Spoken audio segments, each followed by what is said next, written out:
आज के इस वीडियो में यहाँ पर हम डिस्कस करने वाले हैं यूपी सुपर टेट के सिलेबस को। इस वीडियो में आप सभी लोगों को हम ये भी बताएंगे कि आपको सुपर टेट के सिलेबस में कुल कितने विषय पढ़ने हैं और प्रत्येक विषय में आपको कौन कौन से टॉपिक पढ़ने हैं, क्योंकि अच्छी और बेहतर तैयारी के लिए आप सभी लोगों को प्रत्येक विषय के टॉपिक को जानना बहुत ही आवश्यक है। आपको उन्हीं टॉपिकों पर जो है मेहनत करनी है जिससे आपका अच्छा स्कोर हो पाए। यहाँ पर आप देख सकते हो कि परिषदीय प्राथमिक विद्यालयों में सहायक अध्यापकों के रिक्त पदों पर नियुक्ति के संबंध में प्रस्तावित शिक्षक भर्ती परीक्षा की विषय वस्तु। आप सभी को पता है कि सुपर टेट पेपर में जो आपका पूर्णांक होता है वो आपका 150 अंकों का होता है, जो प्रश्नों की संख्या होती है वो 150 होती है और जो परीक्षा का समय होता है वो 2.5 घंटे होता है। बहुविकल्पी प्रश्न होते हैं, यानी जो प्रश्नों का प्रकार होता है वो बहुविकल्पी प्रश्न होता है, यानी सभी प्रश्न बहुविकल्पी होते हैं। अब यहाँ पर आगे बढ़ते हैं और जानते हैं। देखिए यहाँ पर भाषा हिंदी, अंग्रेजी एवं संस्कृत, यहाँ पर आपको तीनों भाषाएं पढ़नी रहेंगी और तीनों भाषाओं पर आप लोगों को व्याकरण पर सबसे ज़्यादा जोर देना है। आप पठित गद्यांश, पद्यांश, ठीक है। देखिए सुपर टेट में आप लोगों को तीनों भाषाएं पढ़नी पड़ेंगी, हिंदी, अंग्रेजी, संस्कृत।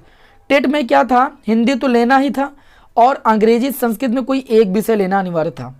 तो आप लोगों ने अपनी अपनी पसंद के अकॉर्डिंग अपनी विषय को चूज किया था, लेकिन सुपर टेट में आपको अंग्रेजी और संस्कृत और हिंदी तीनों विषय लेनी पड़ेंगी और यहाँ से आपके टोटल जो है पेपर में 40 प्रश्न पूछे जाएंगे, यानी 40 अंक के प्रश्न पूछे जाएंगे, जिसमें आप सभी लोगों से व्याकरण और आप पठित गद्यांश, पद्यांश के से संबंधित प्रश्न पूछे जाएंगे।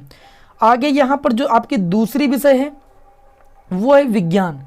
विज्ञान जो है आपकी 10 नंबर की पूछी जाती है। विज्ञान में आप सभी लोगों को फिजिक्स, केमिस्ट्री, बायो तीनों विषय पढ़नी होती हैं। इसमें आप लोगों का टॉपिक ये है कि दैनिक जीवन में विज्ञान के बारे में पढ़ना है।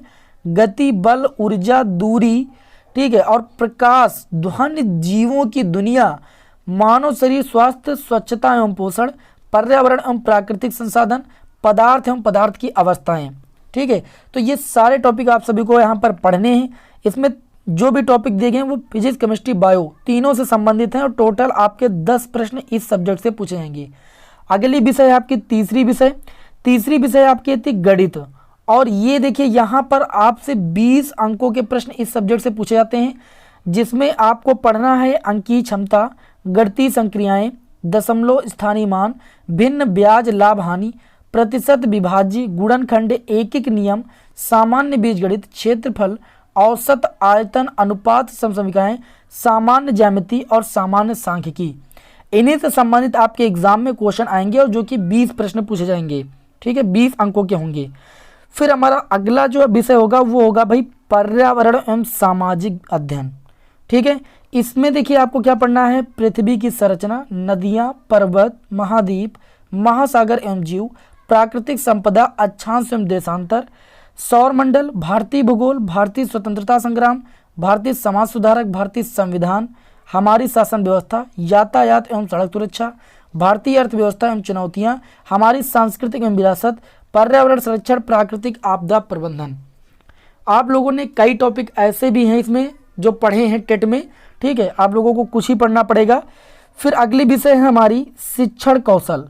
शिक्षण कौशल में आपको क्या करना है, देखिए शिक्षण की विधियां एवं कौशल, शिक्षण अधिगम के सिद्धांत, वर्तमान भारतीय समाज एवं प्रारंभिक शिक्षा जो कि आप डीएलएड में पढ़ चुके हो, समावेशी शिक्षा, प्रारंभिक शिक्षा के नवीन प्रयास, ये तीनों विषय आपके डीएलएड में जो है दिए हैं और आप सभी लोगों ने पढ़ा भी है। शैक्षिक मूल्यांकन एवं मापन, आरंभिक पठन कौशल, शैक्षिक प्रबंधन एवं प्रशासन, ठीक है। उसके बाद सीडीपी, बाल मनोविज्ञान में वैयक्तिक विभिन्नता, बाल विकास को प्रभावित करने वाले कारक, सीखने की आवश्यकता में पहचान, पढ़ने के लिए वातावरण का सृजन करना, सीखने के सिद्धांत तथा कक्षा शिक्षण में इनकी व्यवहारिक उपयोगिता एवं प्रयोग, दिव्यांग छात्रों हेतु विशेष व्यवस्था। यहाँ से 10 अंक के प्रश्न आपके एग्जाम में पूछे जाते हैं। उसके बाद देखिए यहाँ पर आप लोगों को हम बताएं तो सीडीपी टोटल 30 नंबर की आती है, जिसमें शिक्षण कौशल होता है, बाल मनोविज्ञान होता है और यहाँ पर लास्ट में आप देख सकते हो जीवन कौशल, प्रबंधन एवं आवृत्ति, 10 अंक के यहाँ से प्रश्न पूछे जाते हैं। तो जो टोटल सीडीपी आती है वो 30 अंक की आती है, ठीक है। और जीवन कौशल में आपको ये टॉपिक पढ़ने आप देख सकते हो यहाँ पर, ठीक है, लिखे हुए हैं। और उसके बाद देखिए सामान्य ज्ञान, समसामयिकी घटनाएं, ठीक, इसमें आपको समसामयिकी महत्वपूर्ण घटनाओं के अंतर्गत अंतरराष्ट्रीय, राष्ट्रीय प्रदेश से संबंधित महत्वपूर्ण घटनाएं, स्थान, व्यक्तित्व, रचनाएं, अंतर्राष्ट्रीय एवं राष्ट्रीय पुरस्कार के बारे में जानकारी रखनी है, खेल कूद, भारतीय संस्कृति एवं कला के बारे में जानकारी आपको हासिल करनी है। और जो ये देखिए आपका स्कोरिंग होता है भाई, ये सब्जेक्ट 30 अंक के प्रश्न यहाँ से आते हैं। और उसके बाद देखिए तार्किक ज्ञान यानी रीजनिंग आपसे पूछी जाती है 5 अंक की, उसमें आपको ये सारे चैप्टर जो है पढ़ने आप देख सकते हो। ठीक है, बहुत ही आसान चैप्टर होते हैं। ठीक है, 5 अंक के यहाँ से प्रश्न आते हैं। और कंप्यूटर सूचना तकनीकी से भी 5 अंक के प्रश्न आते हैं। इसमें शिक्षण कौशल विकास, कक्षा शिक्षण एवं विद्यालय प्रबंधन के क्षेत्र में सूचना तकनीकी, कंप्यूटर, इंटरनेट, स्मार्टफोन, ठीक है, ये सब आपको पढ़ना है। ठीक है, तो आप सभी लोगों को इस वीडियो में हमने ये बता दिया कि आप सभी लोगों को कौन कौन से विषयों में किन किन टॉपिकों पर मेहनत करनी है जिससे आपका स्कोर अच्छा जाए। आप देख सकते हो यहाँ पर 1 2 3 4 5 6, ठीक है, और उसके बाद 7 8 9, और उसके बाद आप देख सकते हो यहाँ पर 10, टोटल 10 विषय आप लोगों को यहाँ पर पढ़नी है। हालांकि अगर कहा जाए तो 14 विषय क्या, जैसे यहाँ पर आप अंग्रेजी अलग कर लीजिए, संस्कृत अलग कर लीजिए, तो इस तरीके से जब आप अलग अलग कर लोगे और यहाँ पर पर्यावरण अलग कर लीजिए, सामाजिक अध्ययन अलग कर लीजिए, तो ये 14 विषय हो जाती हैं टोटल। ठीक है, तो इन विषयों पर आप लोगों को अच्छे तरीके से मेहनत करना शुरू कर देना है। और यदि आप हमारे चैनल पर नए हैं तो चैनल को सब्सक्राइब कर लीजिएगा, क्योंकि आप लोगों को हम बहुत सारे ऐसे वीडियो प्रोवाइड करने वाले हैं जिनके माध्यम से आपके सुपर टेट की तैयारी जो है बहुत ही अच्छी हो जाएगी। चलिए फिर आपको हम नेक्स्ट वीडियो में मिलेंगे। जय हिंद, वंदे मातरम।